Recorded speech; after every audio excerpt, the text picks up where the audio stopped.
Hi, and welcome to my second video on installing Puppet. So, as you saw from the first video, we didn't get very far installing Puppet, and probably due to a mistake I had in naming the system. So, I've reinstalled Ubuntu 16.04 in the VM again, and I'm putting in now the name Puppet for the computer. And yes, the name does exist on the network because I have this system with its MAC address in my Wi-Fi router. So this is what we'll do this time. And hopefully, I think Puppet had a cert error. So as you recall, we had Puppet in our Wi-Fi router all set up. And I'll take you back to that screen again and show you how that works.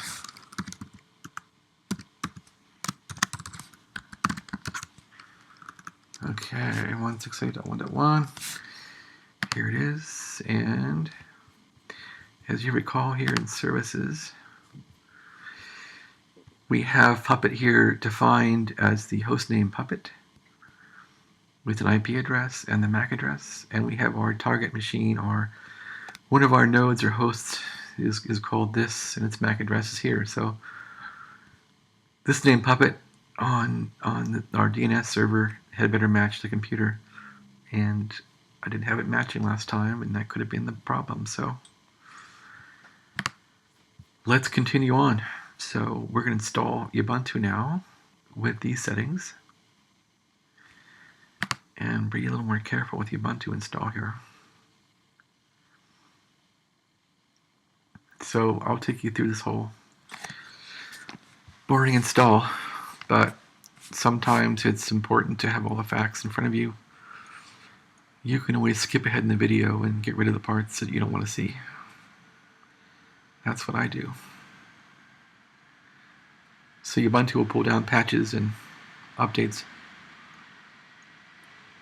I've also assigned this Ubuntu computer now 4 cores. So on this MacBook, I do have 4 cores, and I just basically gave them all to Ubuntu also. So hopefully this won't cause too much trouble, but this i7 has 4 cores, and I want to speed up the Puppet install. Last time I saw it was using 2 cores quite successfully. Java JVM was using 2 cores, so this time I want to give it all 4 cores.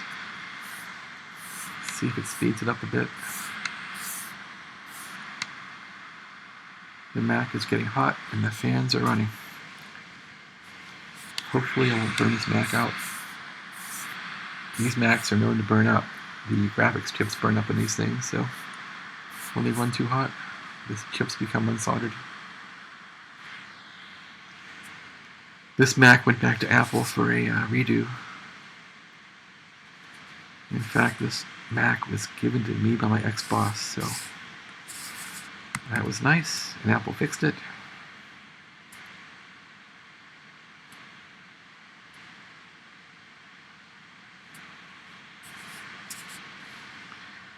Okay, well, here we go. Looks like it put the updates in.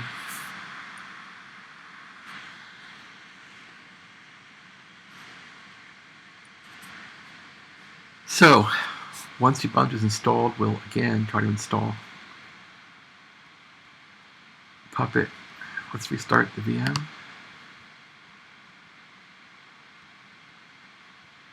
And go like that. Hopefully this is going to be a more steady installation of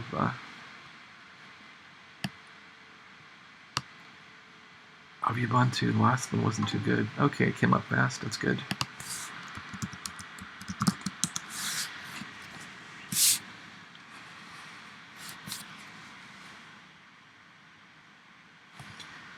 So first things first.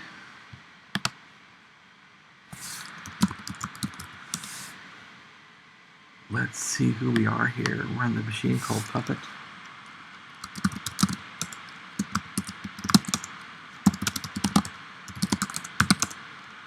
Okay. What am I doing here? Okay, so host file then.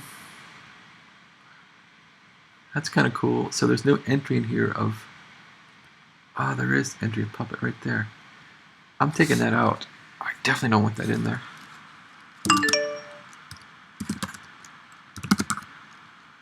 Okay. That could have been what hosted us last time. Reboot. Will it reboot properly? Let's reboot it once again here. There it goes. And this time I won't... Okay, look at that. So it gave a clean reboot. So the other install must have been really corrupted.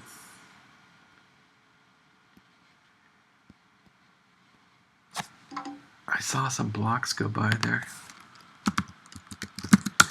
I would like to reboot this thing without seeing bad blocks.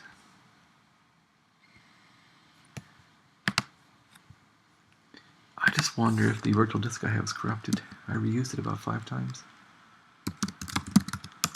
Might be.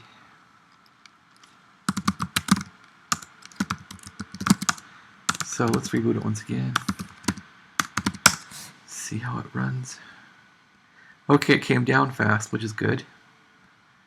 Let's look over here for anything bad that comes up. Yeah, it looks normal. Coming up fast.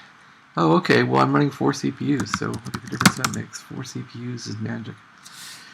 4 cores in this thing. I like that. Okay, I'm going to install SSH in this thing.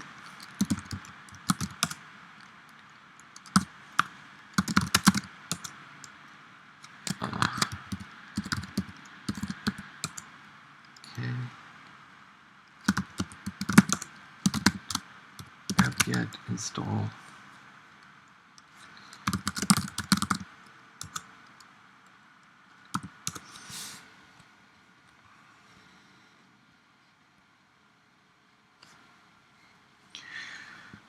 Boy, it's putting on all this stuff.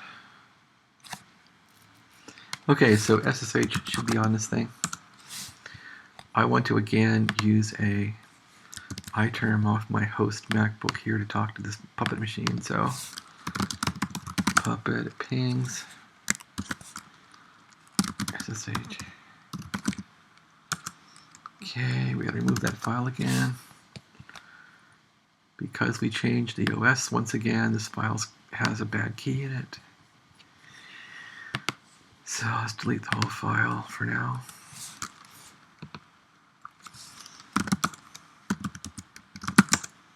Okay, now I'm on with iTerm, so I want to once again download this thing from my Raspberry Pi. I want to get a hold of the Puppet Enterprise. SCP.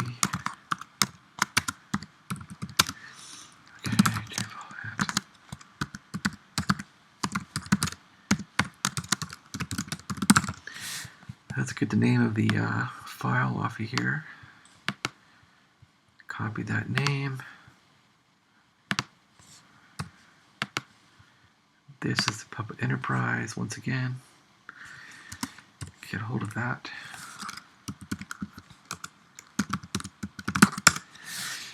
And download Puppet Enterprise back to this Puppet server. So the last time we installed this, we had some problems. It did install, but it didn't work right, it seems. So let's give it one more try with four cores here. And a fresh install of Ubuntu with the proper name Puppet. Here we go, sudo su. Okay. Actually, I'm gonna stay as myself. Let's gunzip this thing.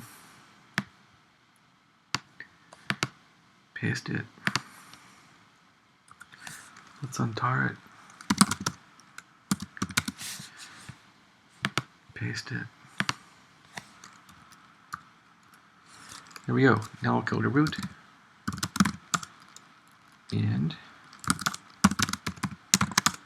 go to Puppet. Let's execute the installer now. Okay, there we go. Gonna go with 2 in text mode. Gonna put in an admin password for the console.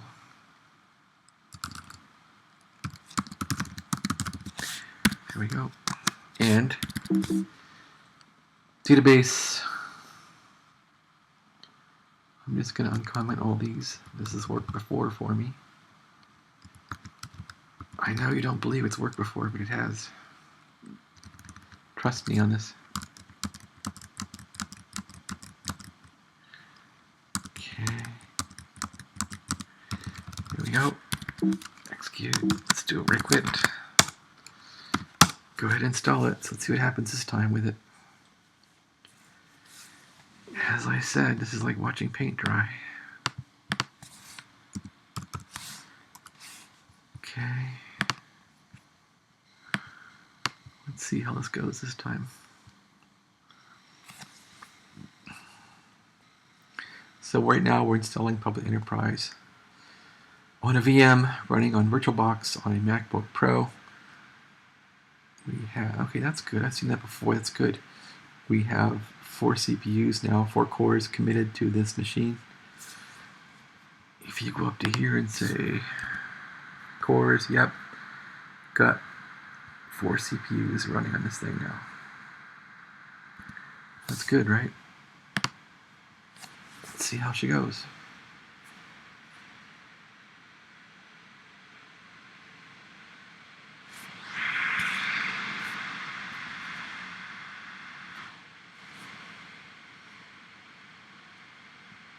So once we see Java up on this top screen here, you'll see that it'll probably use 300 to 400% CPU. That means it'll be using all 4 cores.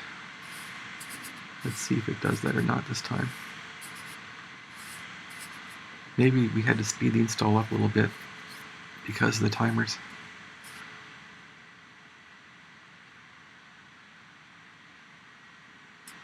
I guess if I gave it 6 gigs of memory, that'd be nice too, so that it wouldn't thrash.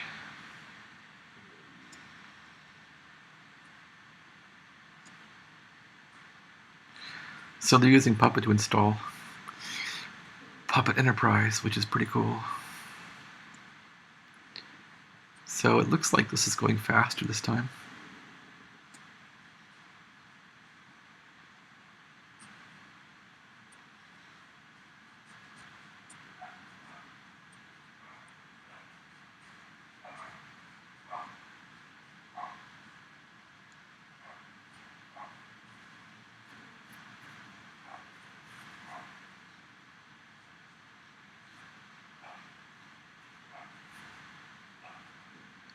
So far, so good. We have seen this before, though.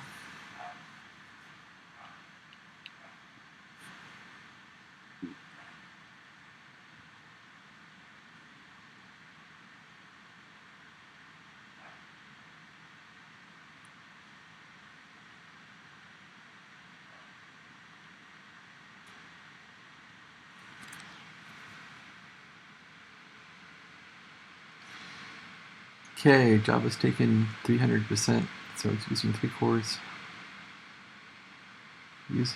Yeah. It's using 3 cores now to get stuff done, so you can see right here, Java's using 3 cores. So that's good. It'll speed this thing up. 380% CPU on Java here.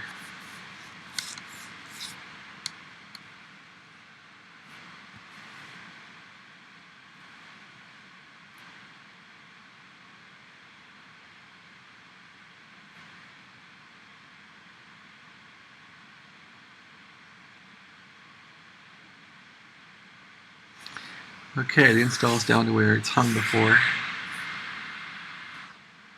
I think it's worked on the console right about now. Let's see what happens. It's doing certs, so hopefully they'll get the certs right this time. That I took the host name and made it Puppet in the Puppet server. So it matches DNS and it matches the computer name. That's probably imperative, which it did not in my last video, so let's see how this goes.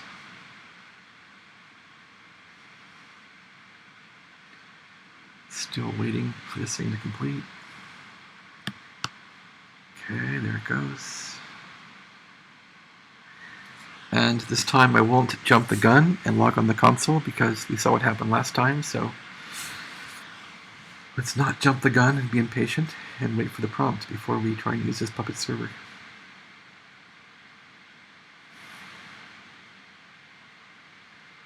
Of course, with any install, if the screen is moving, it's a good thing.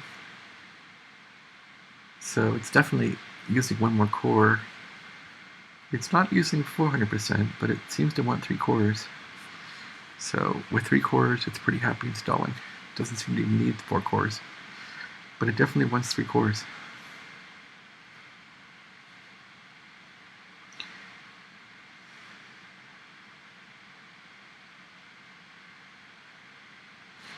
So inside the Java JVM, there's probably some algorithm saying how fast a core is running, and then does it want to have more cores so we can have them or not. In this case, we have 4 cores in this computer. Let's see what's going on here.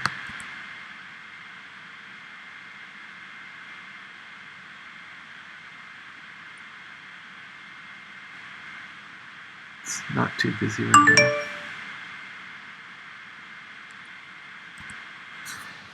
Okay.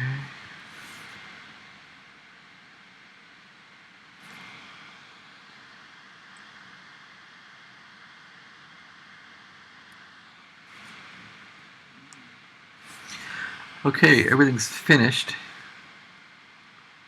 We got a good prompt back here. So right now we're seeing enterprise configuration complete. I didn't recall seeing that thing. Okay, so now we are monolithic and we want to run the Puppet agent -t. I didn't do that last time because I didn't see that, so that's good. I'm glad I'm recording this for you folks because this is a lot of moving parts, right? Let's do that. Puppet agent -t. Puppet agent. There we go. So now Puppet will configure itself, which you would think it would want to do, so that's good. Puppet's using Puppet to configure Puppet Enterprise. Really smartly done.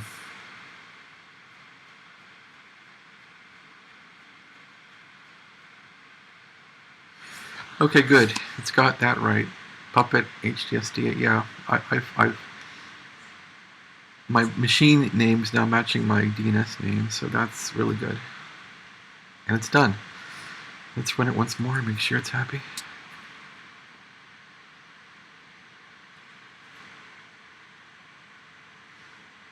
This time, it should just go through and do nothing. If we're all good, there we go. Interesting. So is that normal? I would think I could do this and it wouldn't do anything. Let's see. I would want it just to do nothing if this thing was all set up right.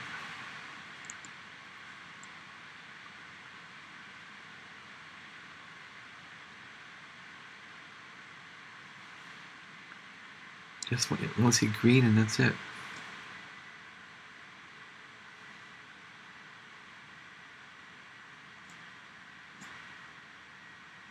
Yep.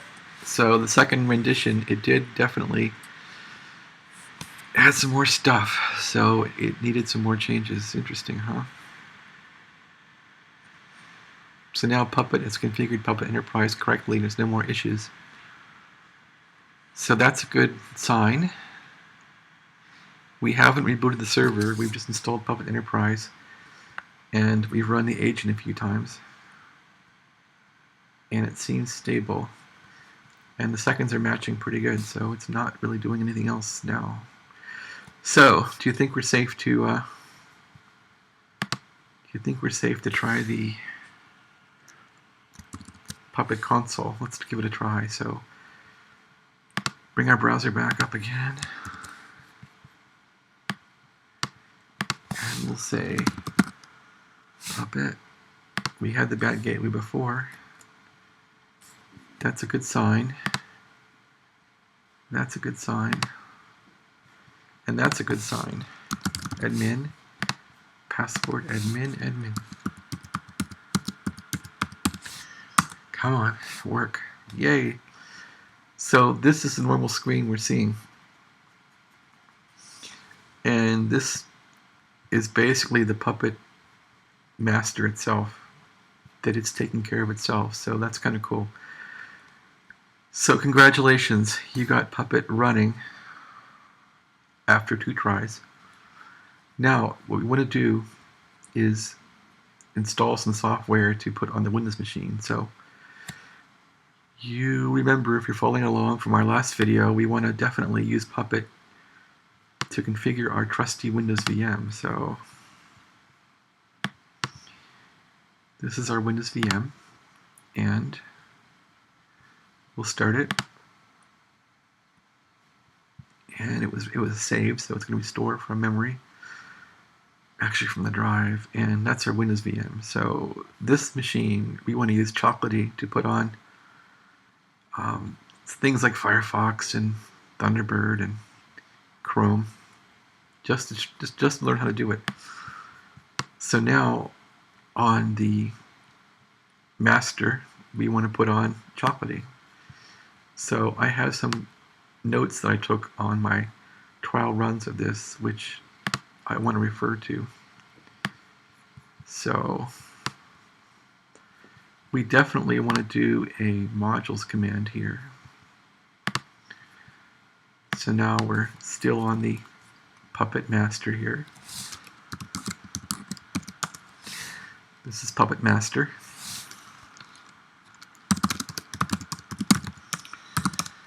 Okay, I'm root, and let me get some notes from the last time I did this for us, Puppet video notes. And I took some notes here, so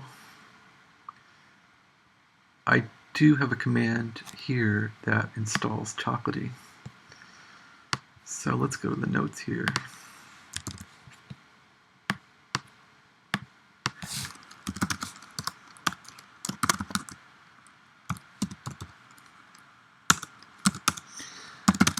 Let's see now, we want to go Puppet video notes,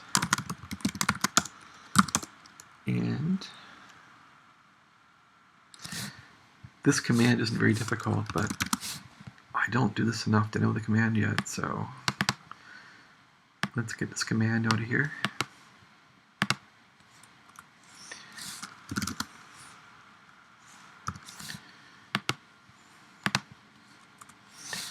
So this command here, Puppet module install Puppet Chocolatey, is what we need. And this will get Chocolatey from the Puppet Forge. So that's a rather handy command, which we can execute up here as root. And so that'll contact the Forge and install Chocolatey for us.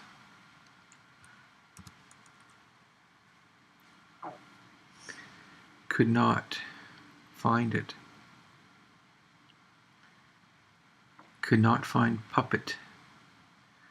Oh, I know why it's wrong, because it's not called Puppet Chocolatey. It's called Puppet Labs.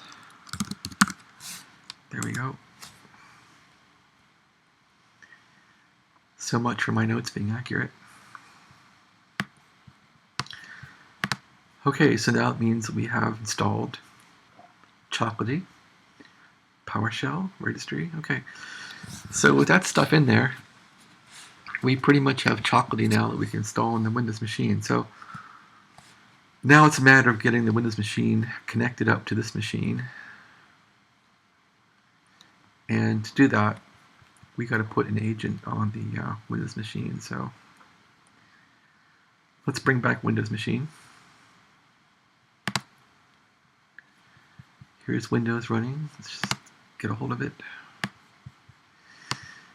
And you really want to use PowerShell on this thing to install an agent. and you install the agent directly from our Puppet master. So on here, we're going to invoke PowerShell, and I'll run it as administrator. Let's go PowerShell. There's our PowerShell. So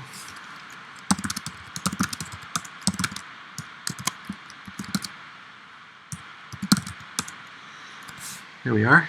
And what I want to do is run a command, but we have to enable scripts on this Windows machine. This machine is new, and PowerShell will not let scripts run unless you run some command to do that. So I kept notes on this here.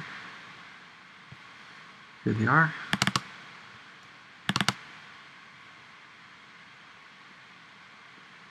So we have to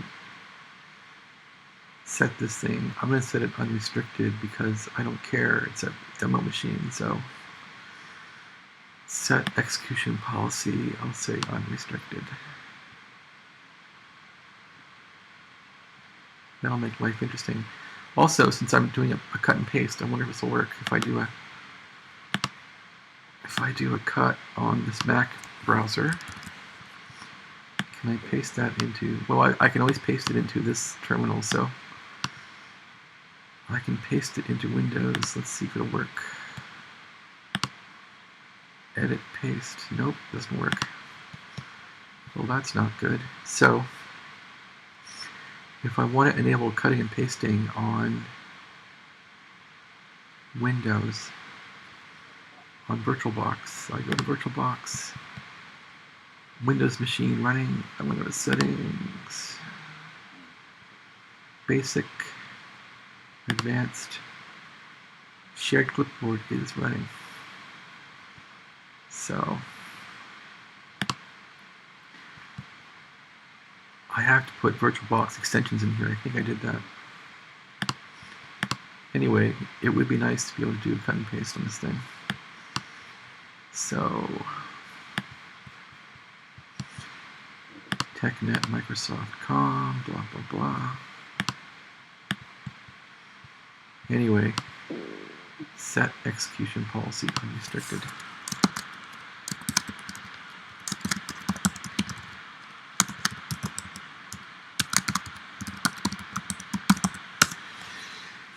And that worked. So now for us to get the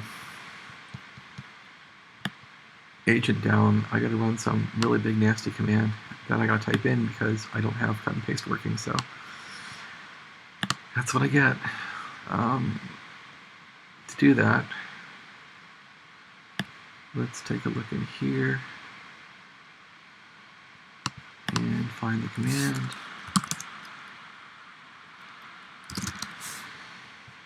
Ba ba ba. Did I save it? Yep, it's right there. This command is long and nasty.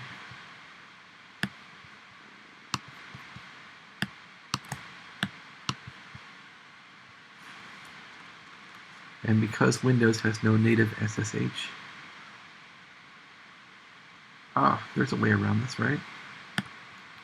So if you want to get to a Linux machine to get a command which is big and nasty, well, let's see how bad the machine is here, how bad the command is. This command is long, I know that. It's really long and nasty. Everything in PowerShell is nasty. Paste it. So, gosh, what do you think the chances are I'll get this command in right from typing it? I don't think they're very good, nor do I care to type that command in. So, if I want to import this thing from my Windows box, I can do that. So on the Windows box, I probably want to put putty on here, right? There's Edge browser.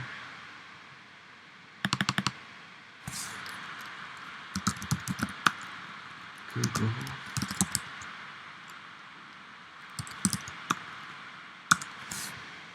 Download.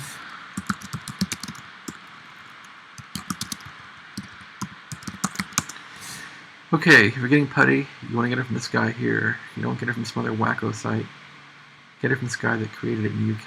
You don't want it downloaded from anywhere else. Maybe putty.org's okay, I don't know.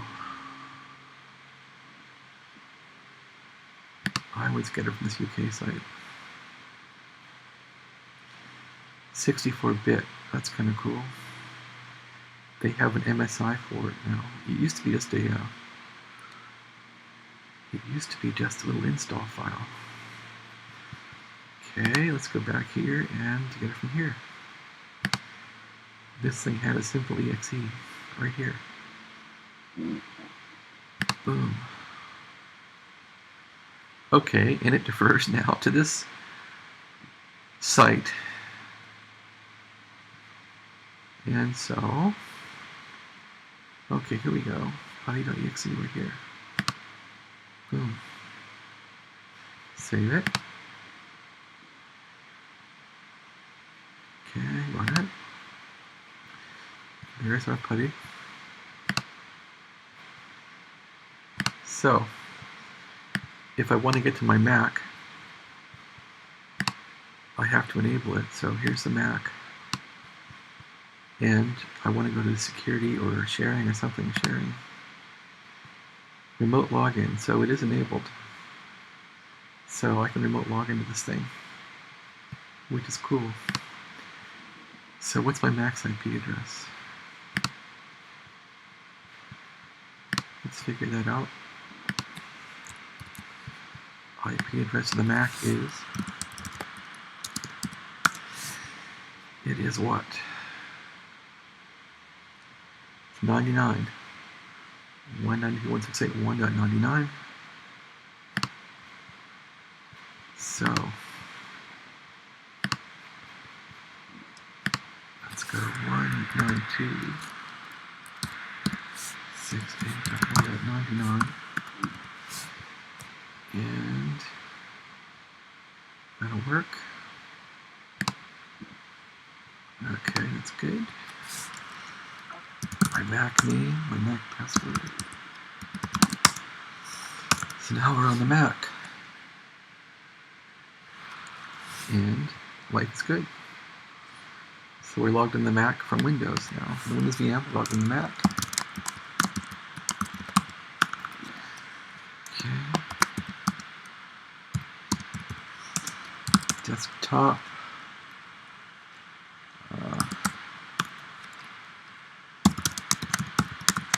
Puppet. And now we can get our complicated command out of here, which is this one, which I could never type in. It saved my life.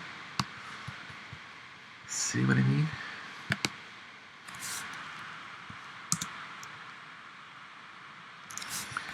So now I wonder if I can cut and paste this whole command into Windows. Who knows?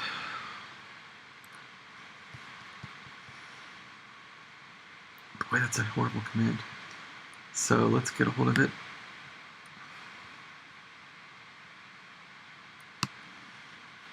And putty will automatically put this in the paste buffer. So there's our putty. Let's get this thing back to our PowerShell command. Okay, so now we're trying to install the agent from our local server here. So let's see if this will go. Edit, paste. So notice here that I have the server here called Puppet, and Puppet resolves to my local machine here. And let's make sure before we execute the command that it does resolve. How's that? Okay, we're on Windows still, right? So ping Puppet from the Windows machine, and we can ping it from Windows. So Puppet makes sense to this Windows machine. Let's run the command and see what happens. I'm administrator and I'm on PowerShell. And nothing happens. I remember this thing took some time, so I'll hit enter once again. And okay, I'd seen this error before. And it doesn't like that thing over there. Remote server returned an error not found. Why is that? Remote servers Puppet 8140 package is current. So Puppet is valid. We hope. Unless this stuff's not turned on right.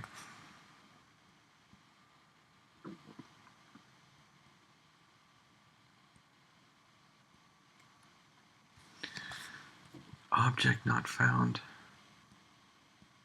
Okay, can't find that because it didn't download it. Service true. Download file. Puppet. Package is current. So maybe that file doesn't exist. In which case I probably... Okay, I remember now. I had to do something to make this work. Okay, that doesn't work because I have to install an agent on the Puppet side that is for Windows x86-64. And boy, I didn't document that. Let's see if we can figure it out.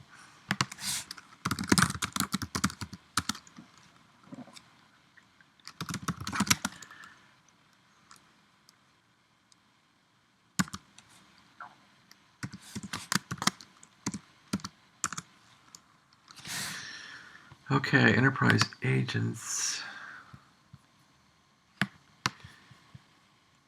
So I'm using a Linux Puppet Master and... Oh, okay, here we go again. PE Masters, blah, blah, blah.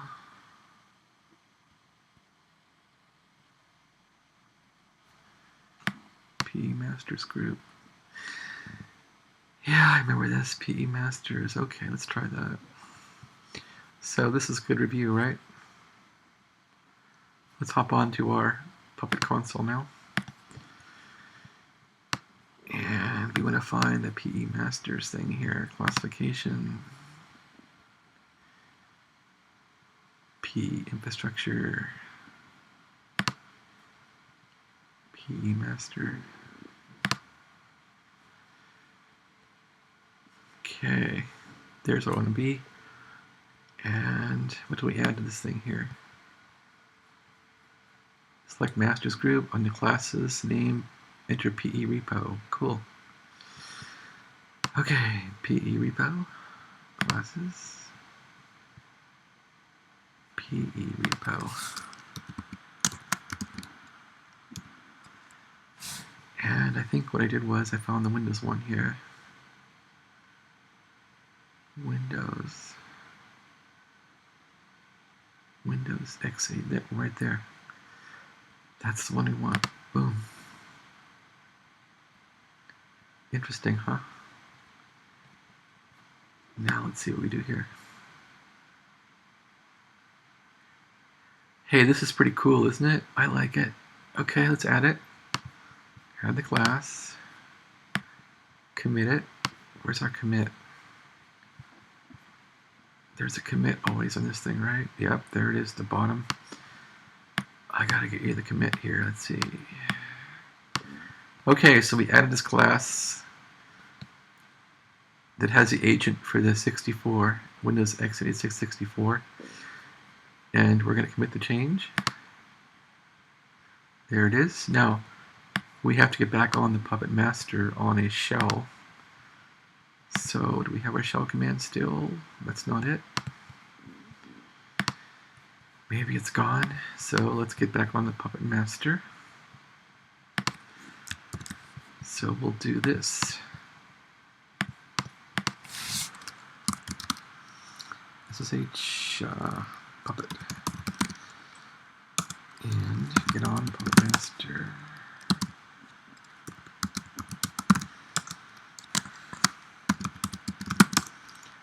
Run the Puppet agent.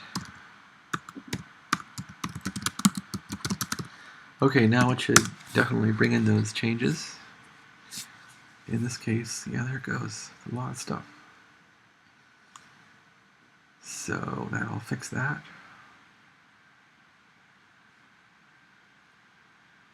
So this will give us the Windows agent that we can download from Puppet Master by adding this, which is pretty cool.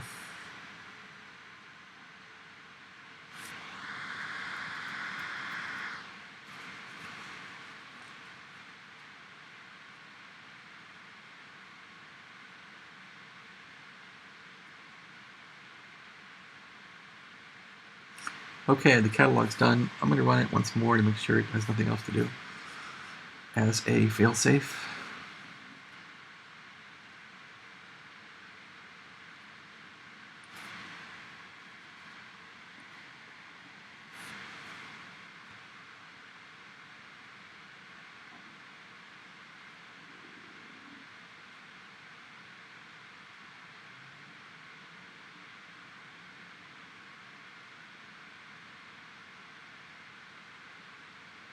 Okay,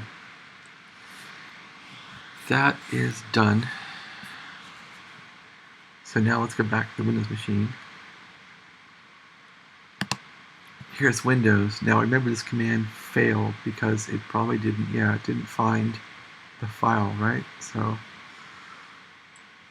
it couldn't find the stuff.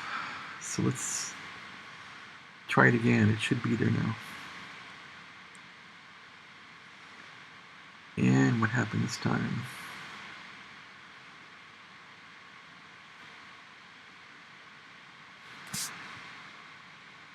Doesn't look like it found it again.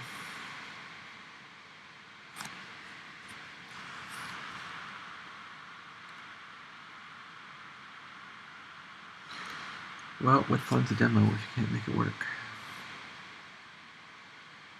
New object. Puppet. So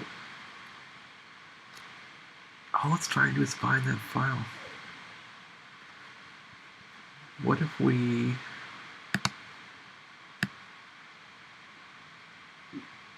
do it this way and see if we can find it?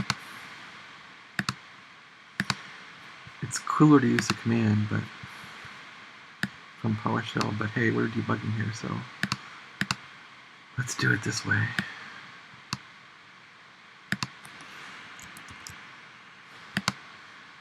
Gosh, of course it won't work. There.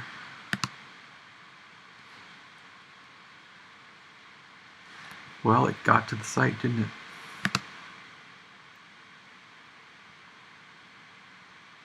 So I'm seeing it has it here. So that sort of works. I wonder if I could just get it down. Don't want to turn the machine off. Let's see, kill this thing. Do I have get on this thing? Do I? Really? I don't believe it. Let's see what it does.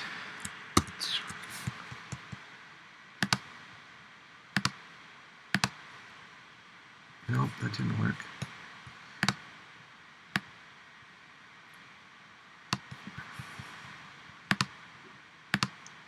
So now we're trying to get this thing with wget on PowerShell and see if it'll work that way. I just want to get the install file here for the Puppet agent. Closed.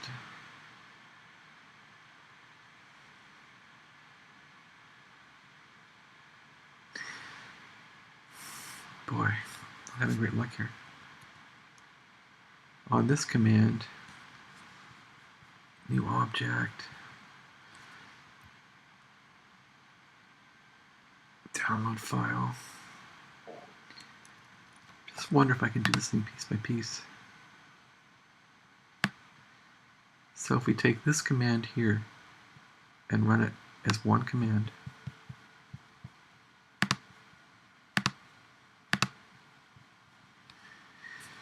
let's see what that does.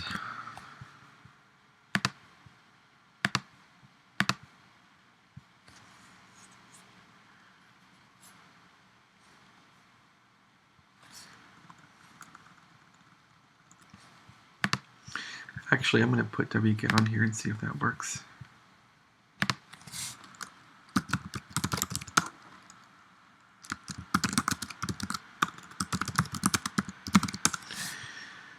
So, wget for Windows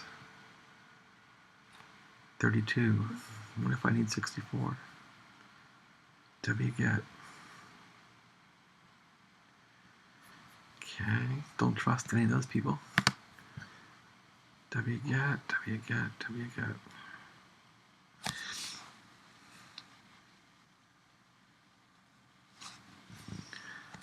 Looks pretty old. This would be better to install from Puppet.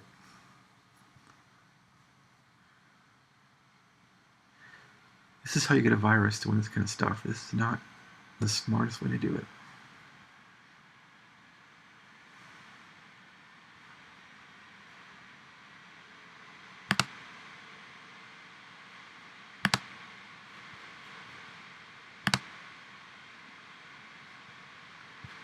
Okay.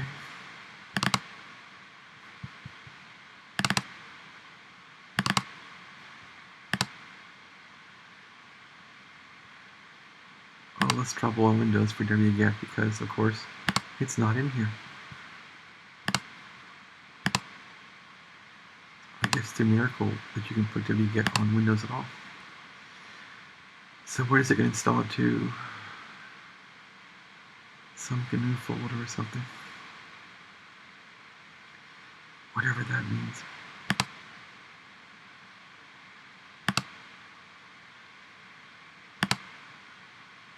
Okay. It's probably not in my path.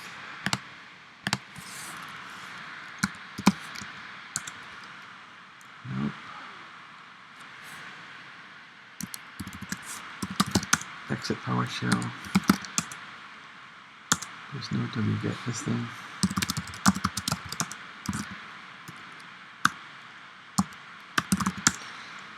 Anything new on here?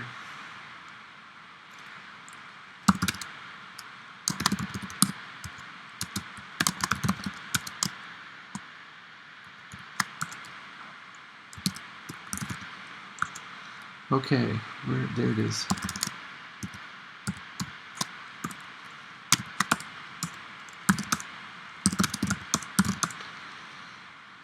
There's little wget right there.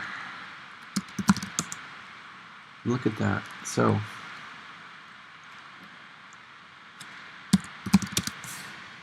wget our website. Let's wget that command I had. Wget from this website. I just want to get a hold of this file, that's it. Nothing more than that. I'm really disheartened that the command didn't work like it worked for me last time on this thing. I mean, this makes you think it's so hard. It's just, sometimes things work, sometimes not. Okay, so now let's wget that thing off our Puppet master.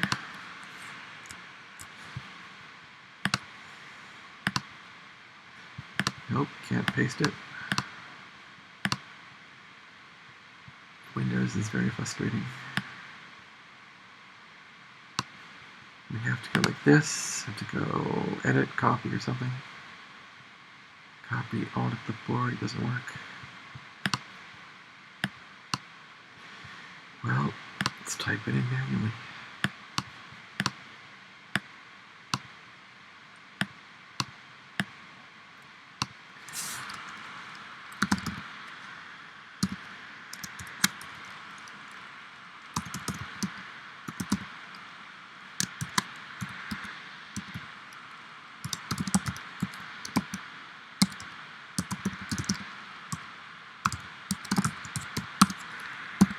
Let's see what this does. Unable to install, unable to do an SSL. Okay, so we need to have a switch to not use SSL.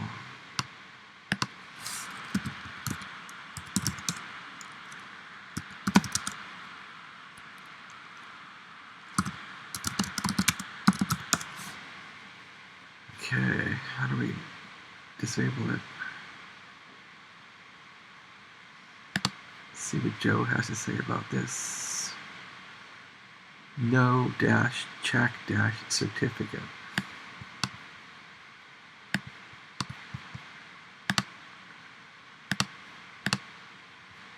No dash check dash certificate.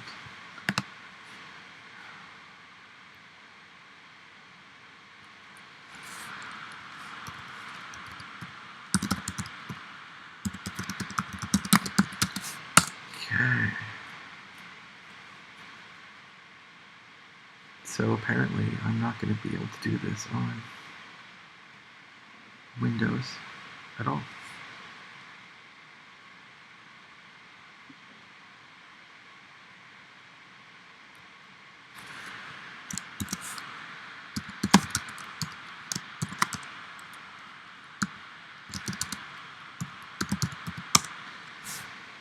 So, how do we get rid of this thing? No check certificate. That's how you do it. Don't validate it.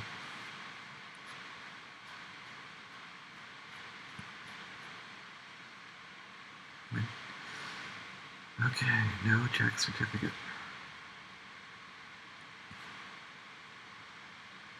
No check certificate.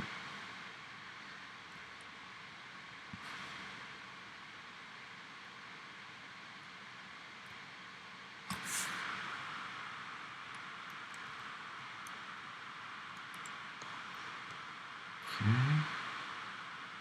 What if we go like this?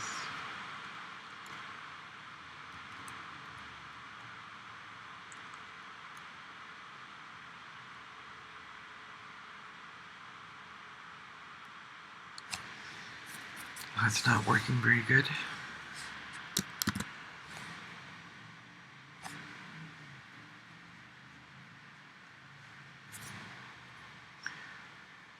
So what else can I do to get this thing off of here?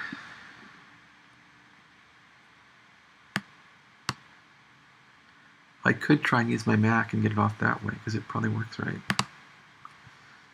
So here on the Mac, that's the Puppet server. So on the Mac, I could bring up a terminal and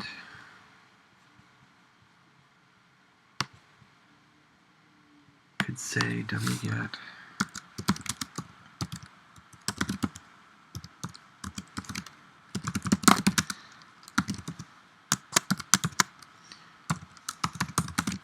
puppet 8140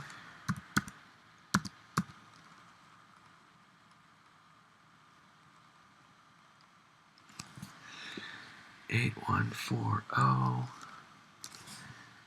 packages current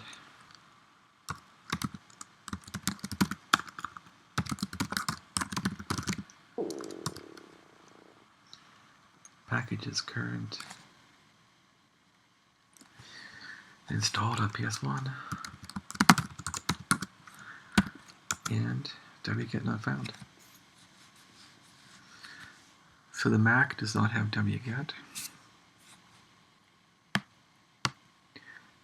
either.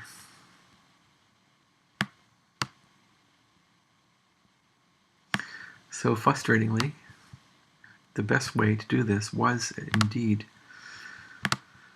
to be on PowerShell and put that command in like I did last time.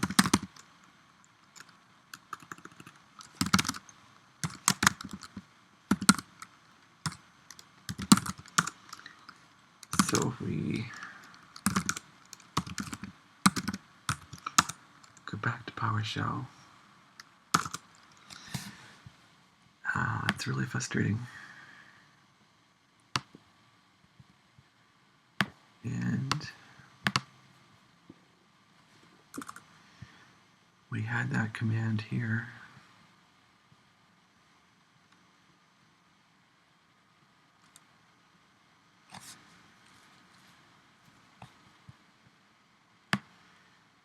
And it just didn't work. I wonder if I need to FQDN. That's probably true. So let's try to FQDN this thing and see what goes that way. It's probably rejecting it because I didn't FQDN it. Every time I do this demo, it comes out a bit different. And that's very disheartening. Okay, this is a putty shell, so that's my paste buffer. Paste into PowerShell. So Puppet. I need to get the FQDN of the Puppet machine. Yeah, let's see if I can do that. What if we put an IP in there? That probably won't work either.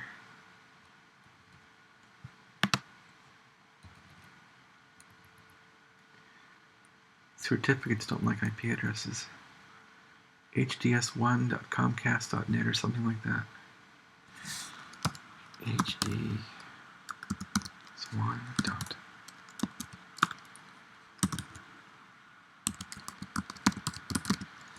Let's see if that works. Not gonna go.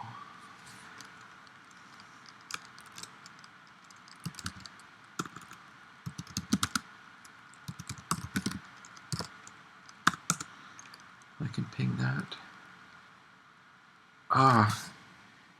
hds1ca.comcast.net. hds1ca.comcast.net. Can't forget the CA. Will that work? Nope.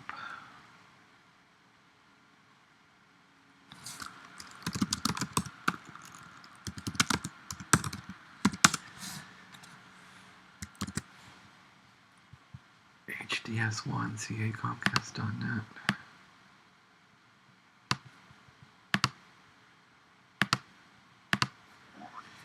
Okay.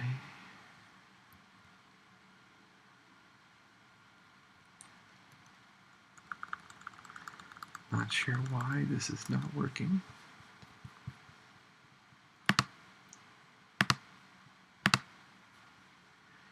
There it is.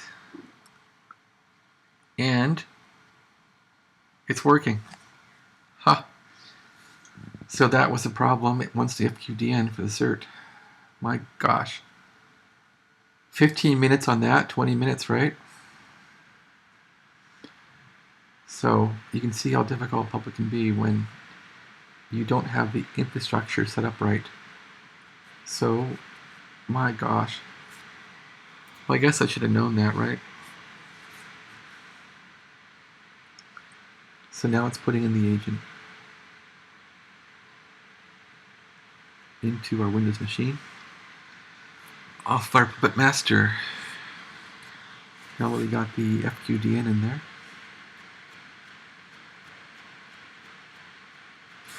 So Puppet's cool when it works. It's cool when you can figure it out. It's cool when you are in the Puppet zone.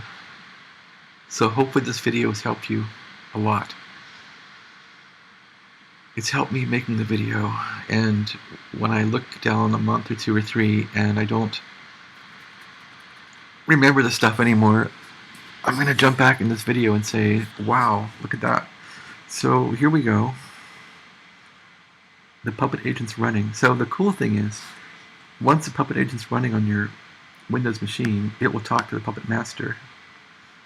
So after all this messing around, check out how cool this is. Let's go back to the Puppet master, and to do that we get on the Puppet console, of course, and let's go to overview,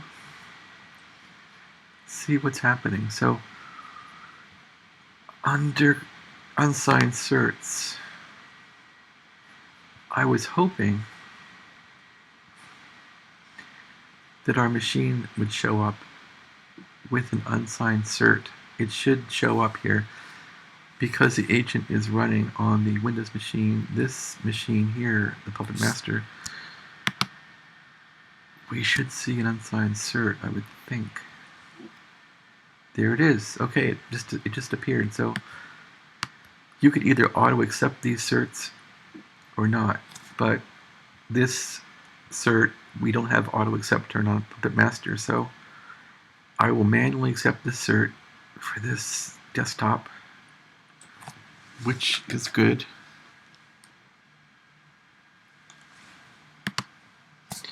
And now that it's accepted, we can start to work with this node. So this is where it gets a little fun, finally, after all this work.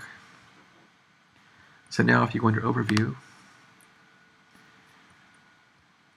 we see that, I would think I would see our other node in here somewhere.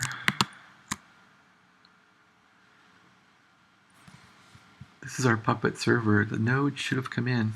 Let's see, unsigned certs. So it's not there yet. So here's how to install the Puppet agent on a Linux machine. See how cool that goes? So I probably should have checked back and gotten this thing from the Puppet console and used that. So that took a half an hour of banging our heads, right? So anyway, what I want to do now is put Chocolatey on that remote Windows machine. So the way it happened last time was I went to classification here and production environment. I want to add a group. I'm going to call it Windows x64.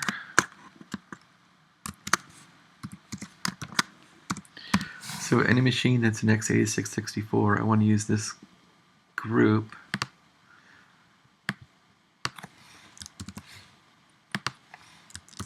And we'll add it. Okay, now that we have that group in, we want to use it. So here's the group. Now here's where it gets rather fun. So, and I spelled that wrong, darn it. Let's fix it.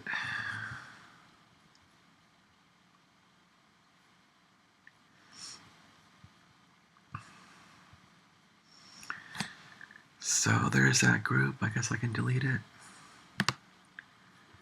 Remove no group. Remove it. Let's make a new one. Spell it right this time. Add group.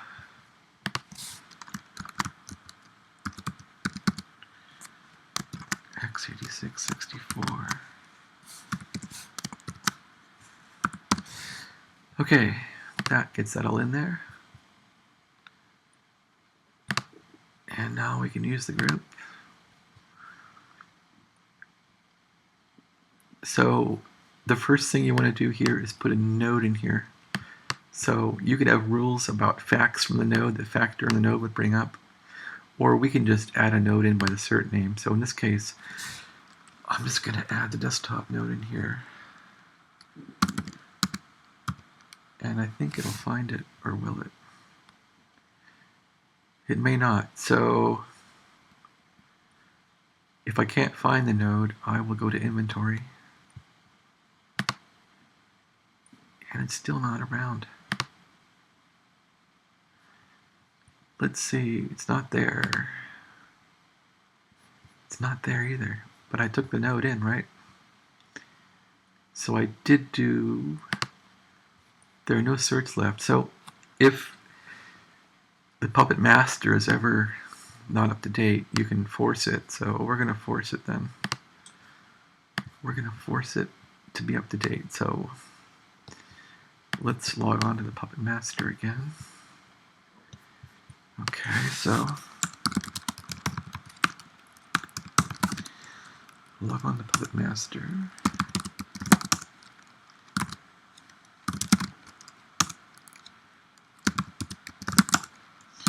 Puppet agent.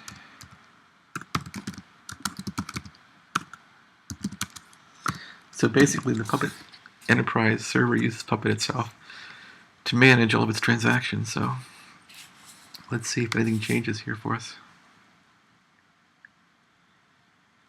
Oh, I might not have done a commit too. That could have screwed it up. So it doesn't look like anything's different here. No, it's still working. And I hear my CPU spinning up. Well, it applied it. So we don't see anything different here. So classification. There's our group. And I want to pin this node. Desk. I wish I had the name of it. Okay, no, it's not showing up.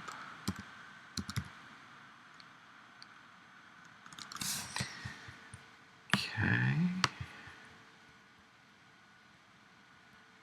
Unsigned certs. We did accept that cert. And let's go to Windows and poke that machine, see if it'll show up. So now we're on Windows.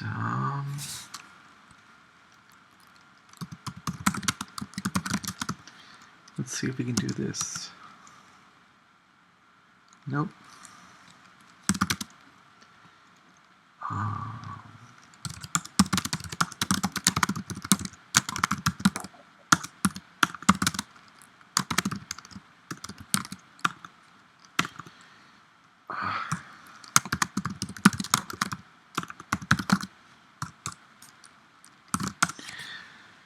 Okay, where's Puppet out here?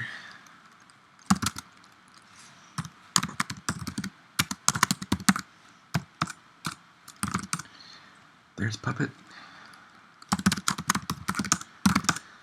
Let's get to bin. Puppet.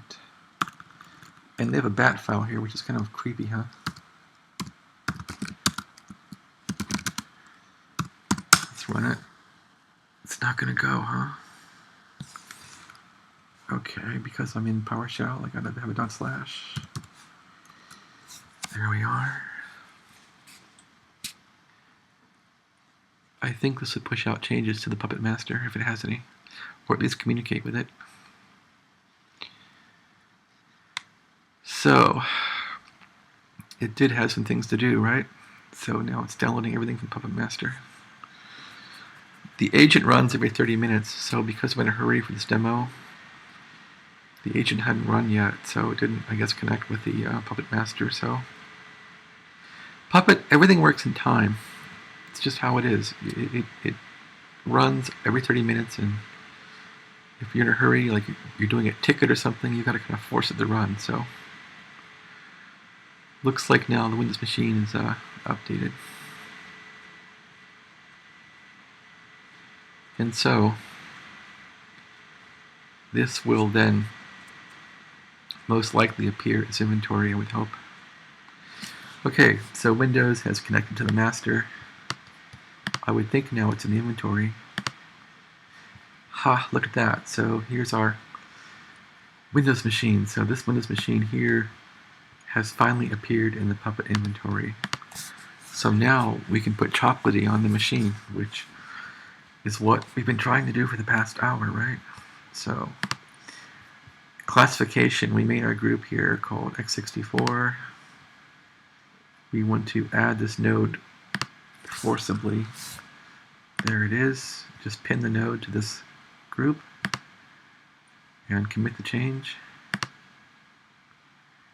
Okay, we got the change ins. Now, here's where it gets fun. So, say I wanted to put Chocolatey on that node, so I would just do that and say, classes, we installed Chocolatey, I think. No, we didn't, did we? Well, there it is. So, there it is. Looks like it's on here, so we're going to add it. And I'm not going to use any parameters. Going to commit the change.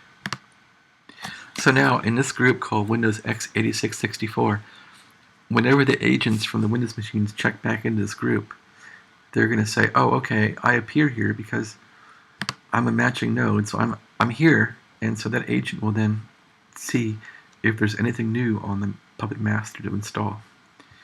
And so because this thing runs every 30 minutes, the Windows machine runs every 30 minutes, I would have to wait 30 minutes, and because I don't want to wait 30 minutes, we're going to run the agent again on this machine to grab any changes from the Puppet Master. And on the Puppet Master, we gave this thing Chocolatey to install. So let's see how it does. Actually, you know what? We don't have to do this. Let's do it a more remote way. So we're not going to touch the Windows machine. We're just going to leave it sit. Actually, we'll do something even better. We'll run Task Manager on this thing. How's that? So here's the Windows machine. And we don't need this window anymore. So I'm going to run Taskman on this thing. So let's run Taskman.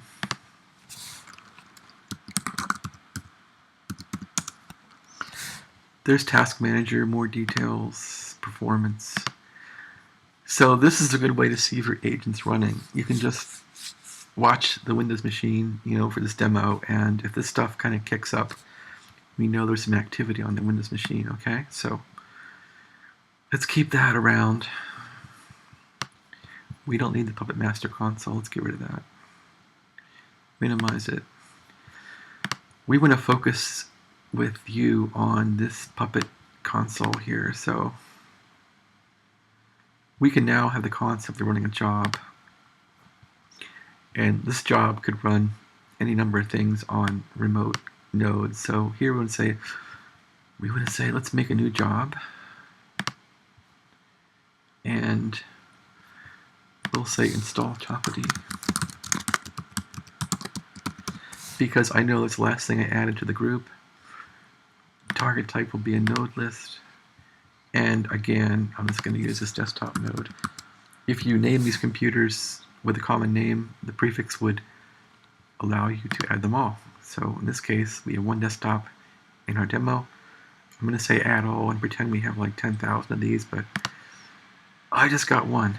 So now this thing's ready to go. So down here you say run job, and when we kick the job off, let's watch what happens on the remote node. Okay, job is running. Let's take a look over here. Look at that. So something's affecting this thing. It's picking up CPU. If you see the Ethernet picking up, then it's grabbing some files and stuff like that, like it should. So it's definitely running something over here. There's some Ethernet going on. It's probably going to download Chocolatey, I hope.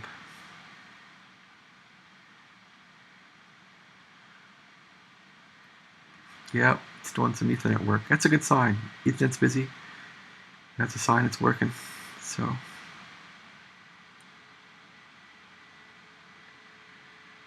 our little Windows machine is cranking away here with the Puppet agent, installing stuff.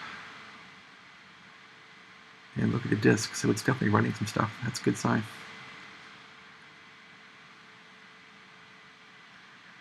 Looks like it's done. So what happened over here?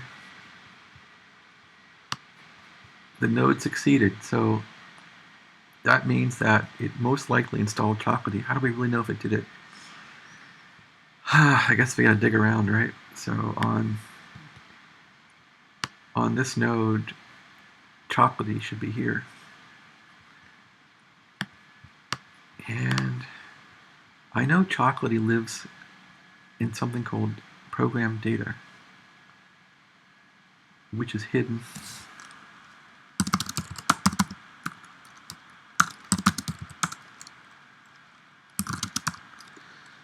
I think we do it like that. So there's program data right there.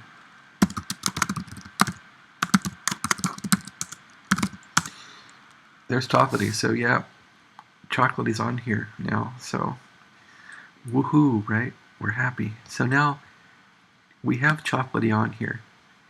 But on this Windows machine, what I really want to do is put on stuff for the people using it. So they want to use Firefox. They want to use Thunderbird. They want to use Chrome browser. They're not happy with what's on here. So we want to put this out to 10,000 machines on Puppet. So to simulate that, we're going to use the Puppet master to put Firefox and Chrome and Thunderbird on this machine. So I found there's a pretty good way to do that. And what I did was I made some classes in the Chocolatey manifest for these other attributes. So let's check the notes again and see how that works. Let's close this up. I did make some notes about this stuff. Here's my notes. So these little tiny classes, I made these to put into the Chocolatey class, and that worked out really, really well. So the first thing I want to do is get these files over to the machine so we can use them. Let's try that. So those are on the MacBook, and I want to transfer those over to the Puppet server. For this demo, I want to show you how to do it. So desktop, and let's go to Puppet, and let's transfer all these pp files over. SCP star.pp to Puppet. JFile, okay, we'll assume JFile. Home, JFile. That should be enough for it. Okay, so all those are now over on the Puppet server in my account. Let's log into the Puppet server. And as I recall, I put those files all in the Puppet manifest for Chocolatey. And now the trick is where the stuff is at. So let's go back to Superuser. So Puppet Labs. So I think if I just look around here for Chocolatey,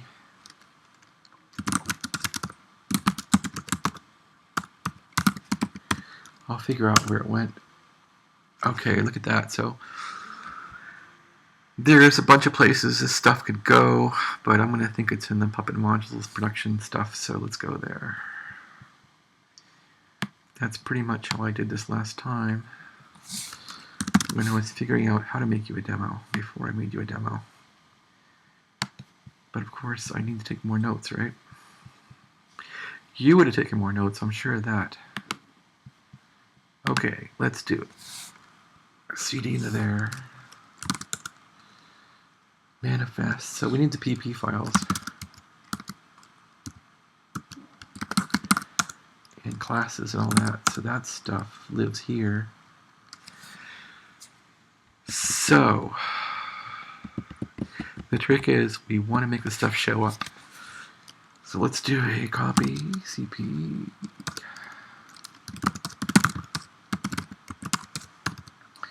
Put this file into here. Let's put Thunderbird into here. These were files I made up when I did this demo before, but did not record it. But the only truth we make a demo is do it over from scratch and make sure it works, right? So that's what you gotta do. Thunderbird.pp and Chrome.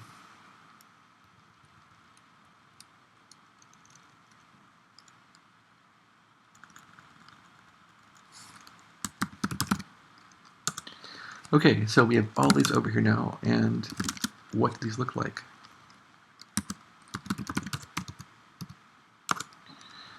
All we're doing is we're going to use Chocolatey, so we're going to say we want to put Google Chrome in here from the Chocolatey repository, and we're going to ensure it's the latest version. We're going to get it from Chocolatey, and we're going to ignore checksums. So that's pretty much all we need to do. to get the stuff into Windows from Chocolatey. Well, it's not all we do, but it's how to get the code in here. Same with Firefox. Oh, okay. No, look at that. So here I was trying to take them out. So aren't you glad that we checked this, right? So let's BI this thing.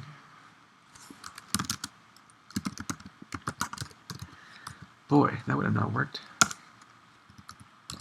Absent takes it out, so we'll say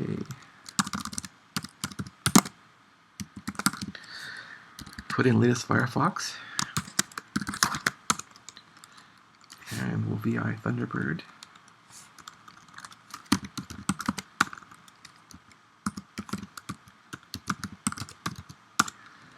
Change it to latest.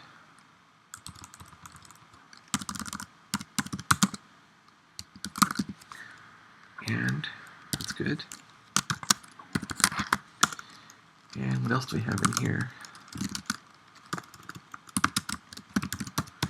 Chrome is latest, it'll install. Okay, we're good to go. Now, to get these things into your system, we're going to then go to the group again under classifications. So we have the right files. The files are under Chocolatey. So these things actually become classes under Chocolatey. So these are going to be like, check it out. These are going to be like Chocolatey : Firefox, Chocolatey : Chrome, Chocolatey : Thunderbird. Isn't that cool? So it is very cool. Check it out. So now we're going to go back in here to classification, and we have our group here called Windows x86 added. Click back on this group here, right? So now we have our matching nodes, which we kind of forced that one node in there, right? You watch us do that. And now we'll add some more classes. So we have Chocolatey in here, right? So where's Chocolatey? There it is. So we know Chocolatey won't hurt anything to leave it in there because that's our base class that's still Chocolatey. But now we've put in more Chocolatey stuff. And I don't see it here yet. And there's reasons why. So let's do a refresh to the browser. Okay. They're not there. So whenever you make a change like this, and you change a manifest, like I changed a manifest with Chocolatey, and I put those code in there, which you saw me do, right? So all those codes in here. So these should show up, and they're not, because we got to run the agent again. So on the Puppet Master Puppet Agent, this probably runs every 30 minutes, but we got to speed this up. So run the agent again.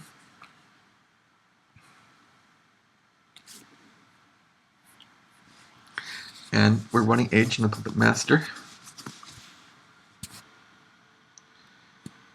Let's see if it makes any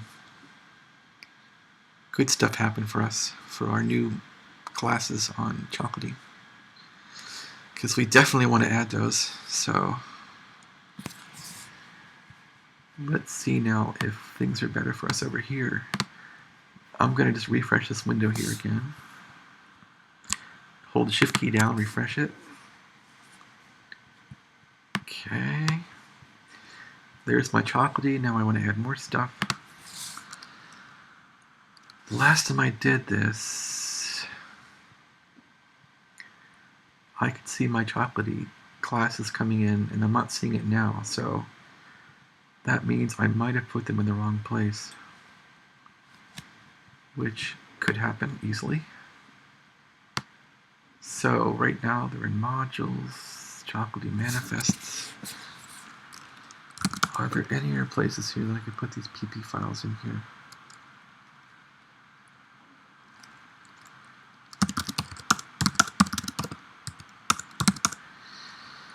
Let's take a look.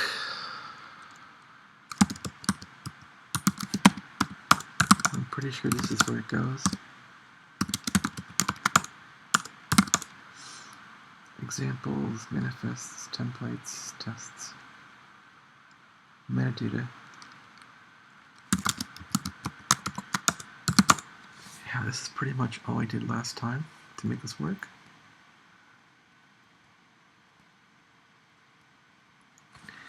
Let's see if there's any other place this might go.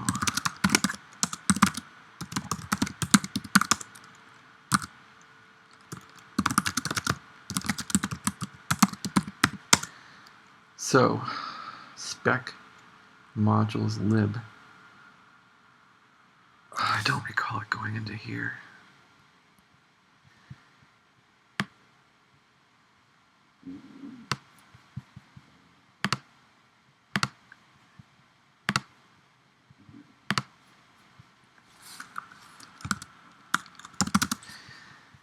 Okay, let's try this.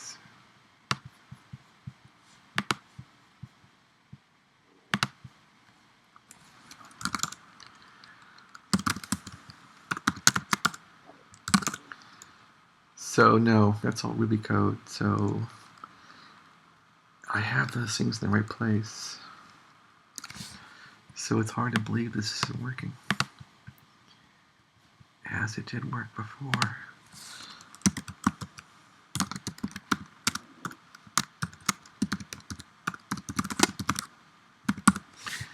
So it's not finding that. Class definitions updated 8 minutes ago, so it's okay. Maybe I gotta hit this. Let's try that. Just kind of died. Oh, look at that. Now it's highlighted. Ha! Oh my god. So, yes, true believers, you have to hit this refresh or your classes will not show up. So, to recap, we did have these in the right place. We did. You see what I'm saying here? So let's go back to etc/Puppet Labs. The workflow in Puppet is complex. I'll give it that. You just gotta really keep on your toes with Puppet. Find.mysname. L-A-T-E-Y.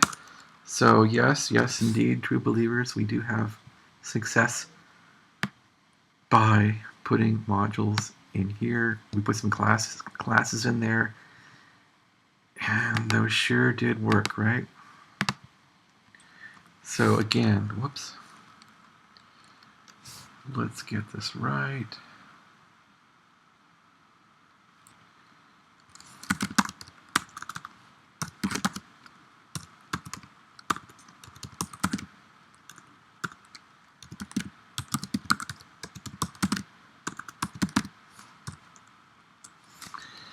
Well, let's do this over. Let's just do this. I still want to show you those modules we put in there, that they're good to go. So we get this whole thing figured out.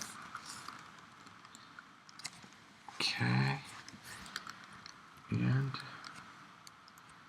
I guess I'm getting a bit worn out here.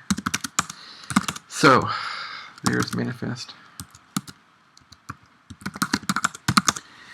And here's the stuff we put in. So under this path here, you see Puppet Labs, code, environments, production modules, Chocolatey, manifests. I did put some classes in here for Chocolatey to work on, which are indeed here under Chrome, Firefox, and Thunderbird.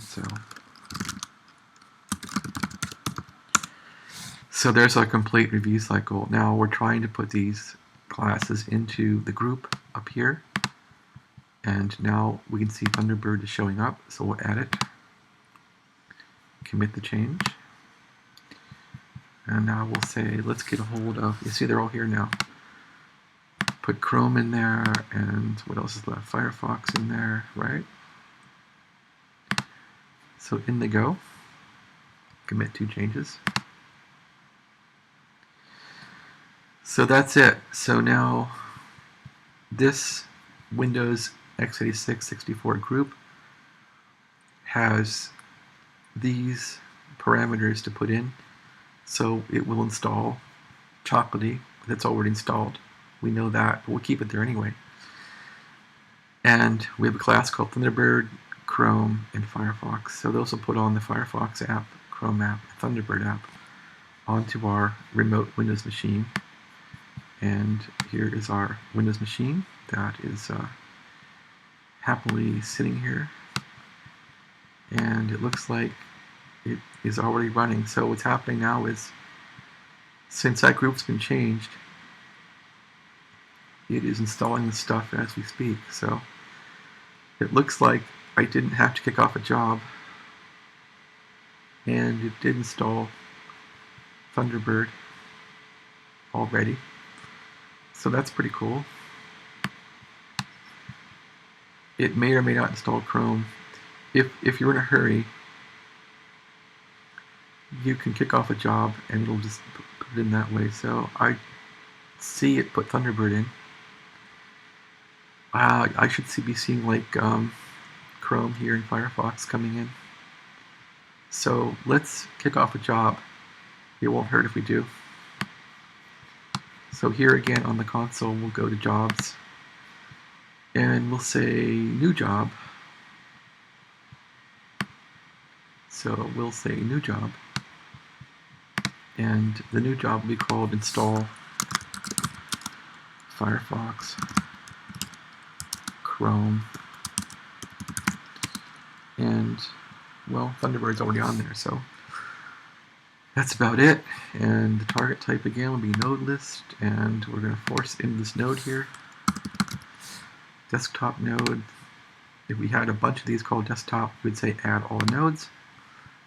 And now let's, before we commit the job, let's go back here and see what's going on. So yep, see the machine's kind of idle, so let's kick off this job here and get everything installed we promised to put on the machine. So run the job. Job is running. Let's check the machine. Okay, the CPU is spiking up. And if this stuff installs, you'll see Firefox pop up here, and you'll see Chrome pop up. So that's how you know you got them in. So you could definitely amplify this to 1,000 machines, 10,000 machines. It doesn't matter. As long as they're all on the list, all in that group, they'll all get installed. So this is how to use Puppet with Chocolatey. So all this stuff is getting pulled from the Chocolatey repository off in the Chocolatey cloud and coming down to our humble little client here, our humble node. So it looks like it's working on either Chrome or it's working on either Chrome or Firefox. So something popped in there. I saw something jump. Looks like it moved. It put Thunderbird in. We've seen that. We should see an icon here for Chrome coming in pretty soon. Yep, there's Chrome. Now we're missing Firefox, so we should see Firefox come on here pretty soon.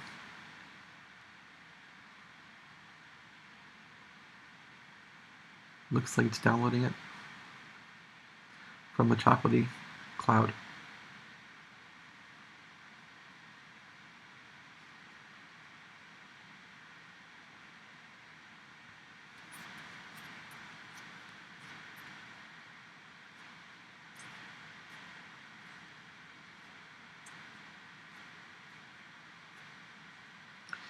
Okay, I saw it pop something on the screen. Okay, there's Firefox. So when the CPU dies out, we know this stuff's all done.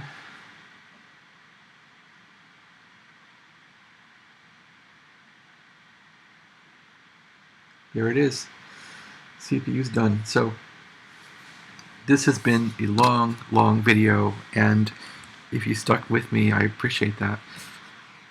This has taken you from installing Puppet Enterprise from nothing to getting groups made and installing Chocolatey on a Windows system, and then using the Chocolatey server to install stuff on Windows. You could also install your own things from your own server in Chocolatey, but Chocolatey is definitely a good resource for updating Windows machines with the latest software. So that's how it works, and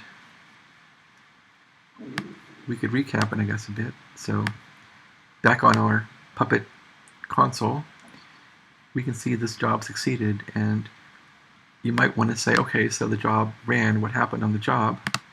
Take a look here at this job and how it went. So we got all of our facts using production environment plugins facts. Got the catalog from the Puppet server, applied the configuration, and then it says, yes, I installed Google Chrome from Chocolatey, and I installed Firefox, and I'm all done. So that's it. And if you look at the job before, let's see if we can get the job before here. Jobs. The first job, what did it do? Number one job,